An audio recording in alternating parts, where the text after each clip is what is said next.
Continuamos con más de la mañana de todos y quiero dar la bienvenida a Israel Quino, abogado. ¿Cómo está? Qué gusto nuevamente tenerla acá. Estimada Raiza, buen día, agradecido por la invitación. Un cordial saludo a la audiencia de ATV en todo el país.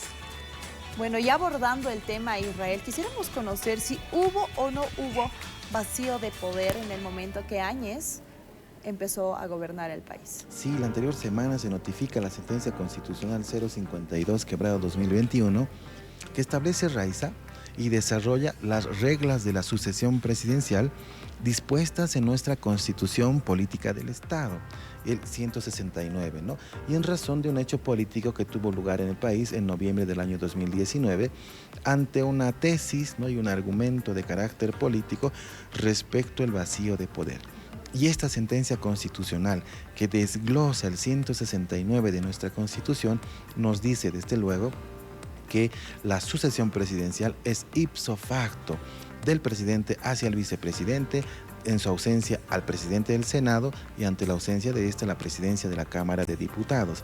No así a las líneas sucesorias de las cámaras, de las directivas camarales, lo que significa que lo que ocurrió en noviembre del año 2019 al interpretar que ante el vacío de la presidencia del Senado, ante la ausencia del vicepresidente del Senado, debería asumir esa línea de sucesión presidencial la segunda vicepresidenta del Senado, las funciones, ¿no? en la línea sucesoria del mando presidencial.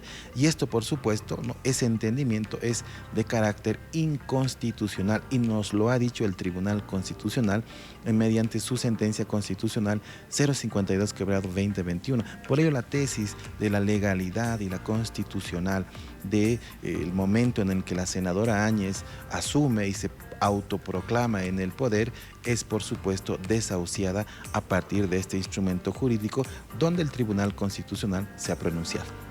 Algo muy importante que queremos conocer también, Israel, ¿la autoproclamación fue constitucional? Sí, cuando en el momento de la crisis política, ante la ausencia temporal, y esto lo dice el Tribunal Constitucional, de las funciones del presidente o de la presidente, del primer vicepresidente, la segunda vicepresidencia no podía haber asumido la línea sucesoria del mando presidencial, primero porque las renuncias, no se han materializado, y explica en toda su sentencia que un procedimiento de renuncia primero no es válido cuando se lo hace por redes sociales.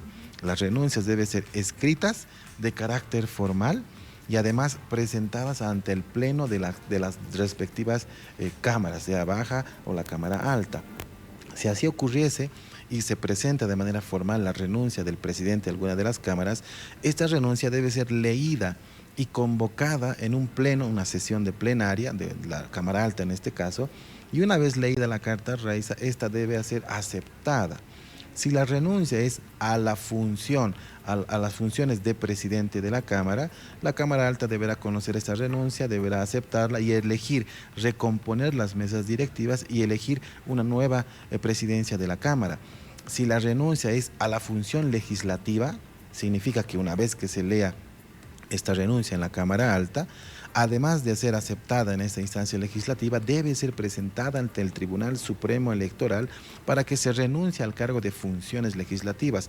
Con esto, el Tribunal Constitucional aclara de manera muy precisa que en ningún momento puede existir vacío de poder y solo puede ser entendido, puede recaer ante una eventualidad de nueva sucesión presidencial, por ejemplo, de manera ipso facto inmediata, ante el presidente de la Cámara o ante la Cámara de Diputados, no así a las líneas sucesorias de las directivas camarales. Lo ha explicado y se ha pronunciado el Tribunal Constitucional al respecto.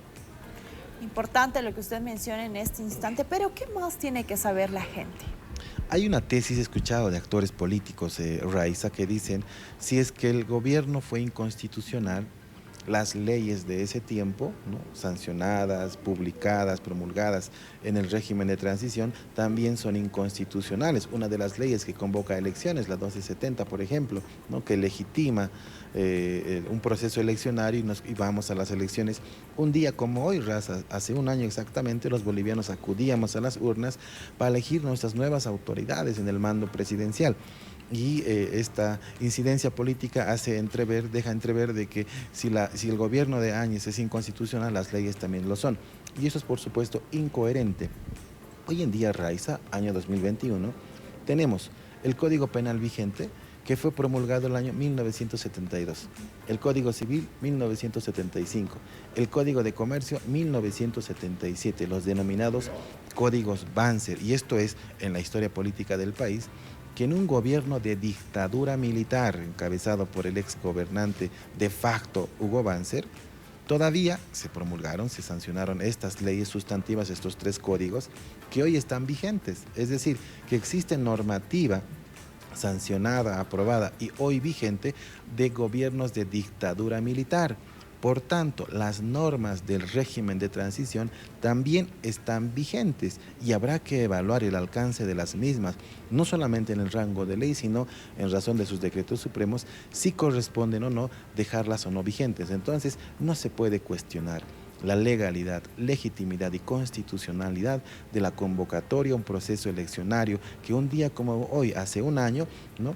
Se tuvo lugar, se organizó un proceso y se legitimó vía voluntad popular la elección democrática de quien es hoy el presidente de los bolivianos, el señor Luis Arce Catacora.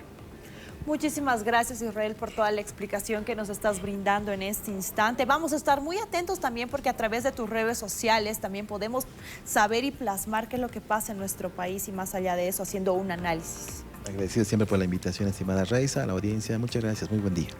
Nos estuvo acompañando Israel Quino, abogado y analista. Continuamos con más. Esto es La Mañana de Todos.